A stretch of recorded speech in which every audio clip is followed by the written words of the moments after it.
The Sway in the Morning concert series on Shade 45. Sway in the Morning, man. 30 minutes into the hour. Macklemore and Ryan Lewis is here. The album is The Heist, and these guys have really come up with something really great for music culture as a whole. We're going to take your phone calls, 888-742-3345.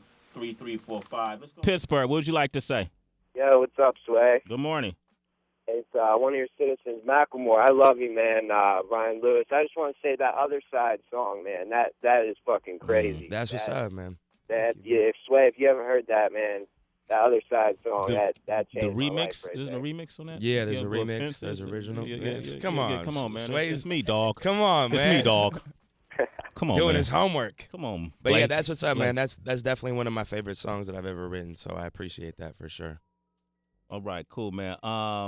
So you got an interesting philosophy about hip hop culture, and how it's impacted Macklemore, how it impacted your life, and a lot of and I read something where it was some parallels to religion, in a sense. Is that accurate? I've written songs that have, to me, I'll say this. To me, music is the way that I connect with God, and I have connected with God. When music is at its purest form, you're just the conduit for something greater than yourself. You don't have to think about it. You don't have to force it. It comes through the pen. And that's not you. I don't take credit for those moments. That's something bigger than me. So that is how I have found my spirituality. I'm not a religious person. I do consider myself a spiritual person, and music is my foundation. And I was watching this HBO documentary, and it was talking about one of the Beatles. I think it was George Harrison. Yeah, and he had went through, if I'm not mistaken here, and he had went through. I'm entitled to make mistakes. He had went through a journey. Yeah, back when the Beatles were the Beatles, right? And then they start, receiving all these accolades, and he was trying to find, a spiritual outlet. And then he went and studied Far Eastern religions and philosophies.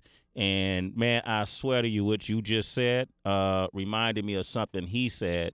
And one of his, the gurus that he was hanging out with said about music, how it's their closest connection to God. Yeah. When it's in its purest form, it's something that's, divine and benevolent, right? But then there's that flip side of that, too, is what they brought up, in terms of how, and someone always asks me, do you think music can be used for bad purposes as well? Flip side of, the yin and the yang. How do you feel about that?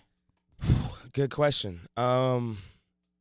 It's tough because I want to honor every artist's creative outlet. And I think that we are, we're products of our experiences in this life. So, if you've been through some shit and, that shit isn't all positive, music should be an outlet for you to express that. You know what I'm saying? Like, if you grew up with violence around you and you're a violent person, you should be able to express that in music. So, and does that maybe perpetuate violence?